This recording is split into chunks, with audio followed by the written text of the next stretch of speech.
Robert. This is an update. I haven't done a video in a while.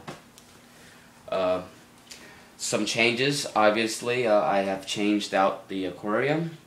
I've created a deep sand bed. Now, it's not exactly what New York dealer would probably call a deep sand bed, which is 4 inches or more. It looks like I have about 3 to 3.5 inches in the front, although in the back I do have at least 4. I did use live sand for that.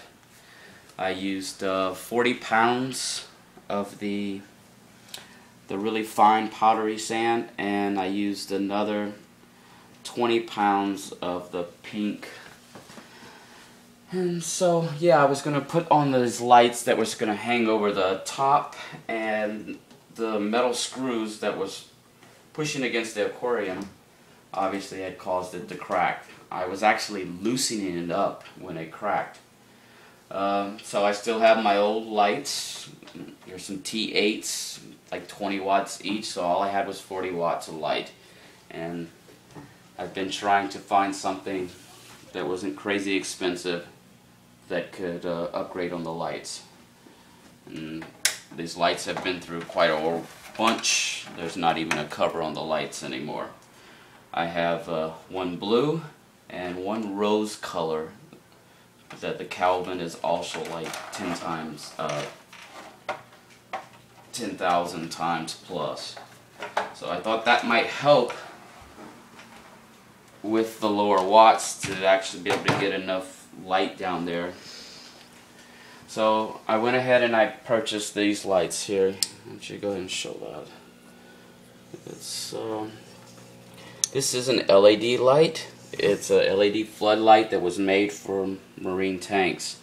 I was able to purchase it on eBay for $60 with shipping and handling all the way here to Japan. So I'm really happy with this light.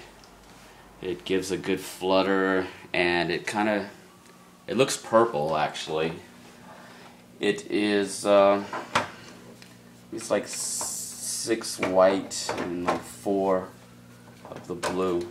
It's a really nice light for the money. It even has like a heat sensor where it lowers the light when it gets too hot. As far as inhabitants in the reef tank, I've taken mostly all my fish out because of the stress they were going to be going through with the cracked tank and all of that. So right now all I have is 1 clownfish and 1 damsel. And the clownfish likes to stay underneath that rock. Pretty much everything is the same. I did take out some of the live rock I had, and I actually broke this huge larger piece. You can see there's a piece of it here. There's another piece of it there, and I think the other piece is right there. It was a very large rock. It was about this big, and I cracked it in 3 pieces. It was quite easily to crack. I didn't know what to expect. I looked it up online. I was like, chisel, hammer. It cracked quite easily with a screwdriver and a hammer. I still have the starfish. Starfish is staying right back here. Right now I've been keeping the temperature at 80 degrees Fahrenheit. Protein skimmer's been working well. Since I started the whole new setup thing here, it's been about a week, and I haven't had any nitrite spike whatsoever with this live sand. I did also try to update the flow. I was using this Coralline Nano Reef Tank 420, and I know it says on the website that a 420 should be good for a 20-gallon, 25-gallon tank, but it's not. It doesn't really give that much flow at all. The thing I like about it is it's very quiet and it's very small. So I was going to buy a new wave maker here, but they're just too expensive. And so I took my chances and I bought one on eBay. And the one I bought on eBay was like 20 bucks compared to something that was going to cost me 60 bucks here. So I said, oh, let me get 2 of them. That way I'll have a matching set. However, I wasn't aware it was going to be this big. Maybe I should have looked at the dimensions, but I was just kind of looking at the size compared to the other ones. It was the smallest one that they had made. And so yeah, it was way too big bulk-wise, but at least I got it in the corner. You don't notice it that much. But it was just shooting the water, the sand was kicking up. So I was like, I had to do something, but I wanted to use it. So what I did was I filed down the propeller, and since I filed down the propeller, it's been working much better. It's no longer kicking sand all over the place. So far with the new live sand bed, I really like the setup. Right in the beginning, I did get some diatoms, probably like 3 days into the system. But with this fish here, he's been kind of digging around. The starfish has been going back and forth. It's kind of cleaned itself up quite quickly. So that's been working out fine. I did start dosing Purple Up, and I've noticed it's been like now 1 week since I've been dosing Purple Up and the whole thing's been set up. I'm actually getting some coralline algae growing. Starting to get pink here and here, and the little purple that I did have, it's gotten much better.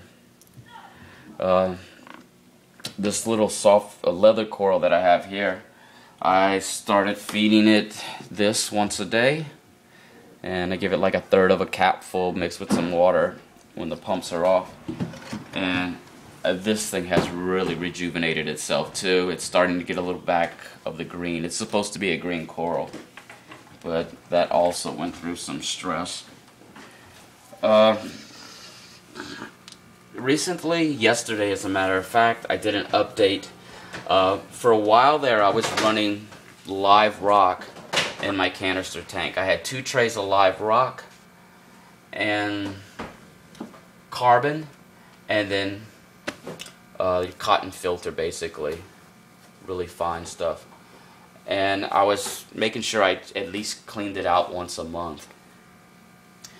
But I'm trying to get out of this live rock thing because I've come to the conclusion that it really does not help your nitrates at all. Maybe a little. I mean, I was running at 40. So I went ahead and put back in the rings, the ceramic rings. But I didn't want to take out too much live rock at one time to cause another mini cycle. So what I did was I left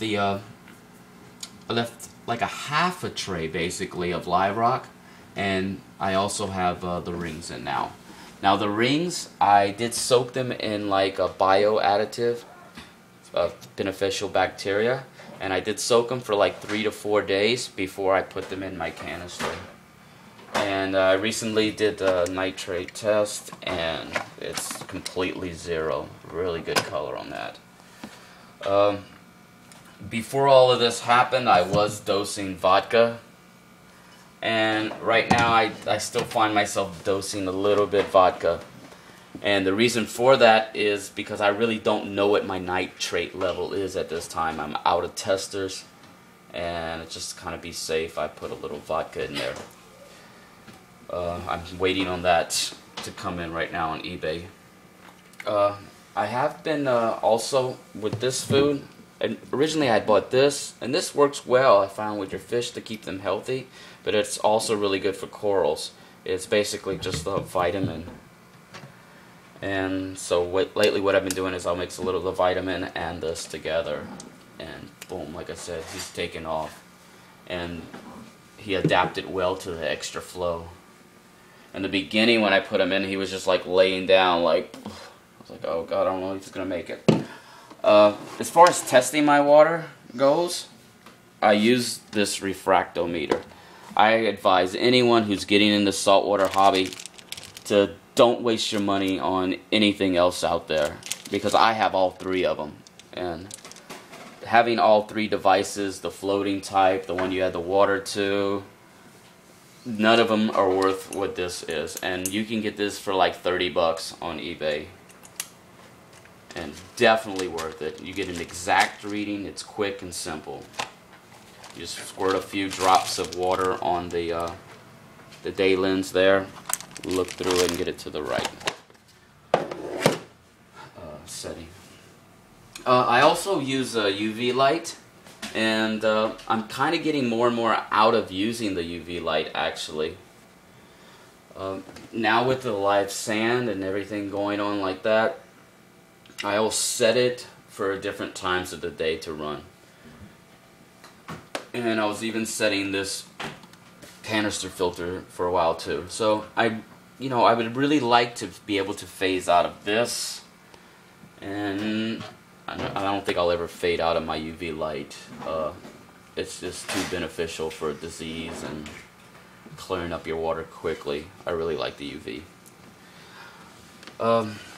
As far as protein skimmer, I'm just running this Berlin Airlift. It's made by Red Sea. It's been a really good protein skimmer. Then again, it's actually like probably like 5 times as big as I would need for this tank. I would like something smaller, maybe something that would hang over the side and give me more room in the tank itself. But other than that, I have no complaints. I just cleaned it out yesterday, and you can see the level here is we got some nice brown gunk coming out, and that could also have something to do with the vodka dosing that I actually did yesterday and today. So, but one way I can always tell if my my water quality is good, I have a little brain coral there that actually came with the live rock when I purchased it, and it's been through a lot. Yeah, you can see the greenness around the circles of the brain coral. Whenever that's green, my water quality is usually really great. So, just by looking at your corals, you can pretty much tell what's your water quality like. And you can see now my starfish is starting to zoom over through the bottom. He goes pretty quick too, so he keeps the sand quite clean also. The reason why I set up the deep sand bed,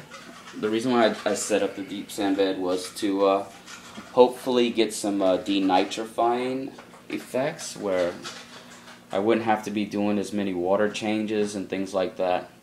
As far as water changes, since I set up the system now, it's been a week and a half maybe. I haven't done any water changes at all, other than cleaning the canister filter the other day, and I did replace that water that was in the filter itself. So, yeah, I guess that's about it. But, yeah, if anybody's thinking about, I would look into these lights, the LED light, the floodlight. You can get a better look at it over here. For 60 bucks for 20 watts of LED light, and the effect, the shimmering effect it has, is just definitely worth it. I'll turn off the other lights and you can see what it's doing here. And it's kind of hard to see with the camera there, but it has like this nice purple whitish glow. So yeah, I'm really psyched about that. Now that's with the other blue light on, and this is with the rose color, and this is the rose color and the LED only.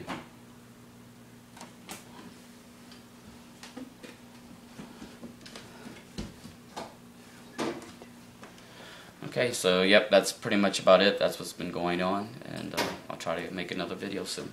Later.